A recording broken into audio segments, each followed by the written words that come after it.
ನನಗೆ ಒಂದೇ ಒಂದು ನೋವು, ಚಾಮರಾಜನಗರ ಬೆಂಗಳೂರು ನಮ್ಮಲ್ಲಿ 142 ಕಿಲೋಮೀಟರ್.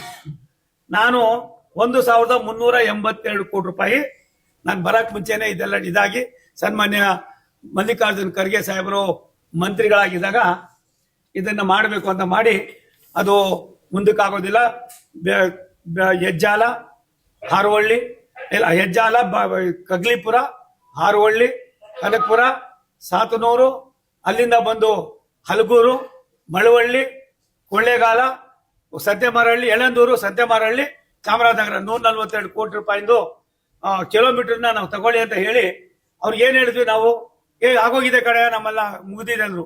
ನಾನೇನೋ ತುಂಬಾ ಖುಷಿಯಾಗಿ ಹೇಳಿ ಟೆಂಡರ್ ಕರೆಯೋಣ ಅಂತ ಕರೆದ್ರೆ ಏನ್ ಮಾಡಿದ್ದಾರೆ ಇವರು ಅಂದ್ರೆ, ದಿನಾಂಕ 12/12/24 ನಾನು ತುಂಬಾ ಡಿಮ್ಯಾಂಡ್ ಮಾಡಕ್ ಕೊಟ್ಮೇಲೆ ಒಂದು ಪತ್ರ ಬರೀತಾರೆ ನನಗೆ, ನಮ್ಮ ಕೈಲಿ ಆಗೋದಿಲ್ಲಪ್ಪ, ಈ ಸ್ಕೀಮ್ನ ನೀನು ವಾಪಸ್ ತಗೋಬಿಡು, ನಾವು ವಾಪಸ್ ತಗೊಂಡಿದೀವಿ, ನಮ್ಮ ಕೈಲಿ ಮಾಡಕ್ ಆಗೋದಿಲ್ಲ, ನೀವೇ ಏನಾದ್ರೂ ಮಾಡಿದ್ರೆ ಮಾಡ್ಬೋದು ಅನ್ನೋ ಮಾತನ್ನ ರಾಜ್ಯ ಸರ್ಕಾರ ರೈಲ್ವೆಗೆ, ರಾಜ್ಯದ ಸನ್ಮಾನ್ಯ ಸಿದ್ದರಾಮಯ್ಯನವರ ನಾಯಕತ್ವದ ಸರ್ಕಾರ, ಮೈಸೂರು ಜಿಲ್ಲೆಯವರೇ ಆಗಿರ್ತಕ್ಕಂಥ ಸಿದ್ದರಾಮಯ್ಯನವರು ಮಹಾರಾಜರೇ ಇದನ್ನು ಬರೀತಾರೆ.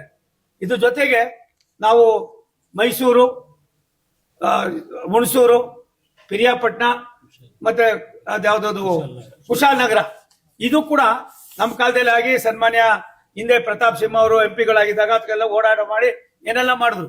ಅದು ಕೂಡ ಒಂದು ಪತ್ರ ಬರೀತಾರೆ, ನಮ್ಮ ಕೈಲಿ ಆಗೋದಿಲ್ಲ ಅಕ್ವಿಜೇಷನ್ ಮಾಡಕ್ಕೆ, ನೀವೇನ್ ಬೇಕಾದ್ರೂ ಮಾಡ್ಕೊಳ್ಳಿ.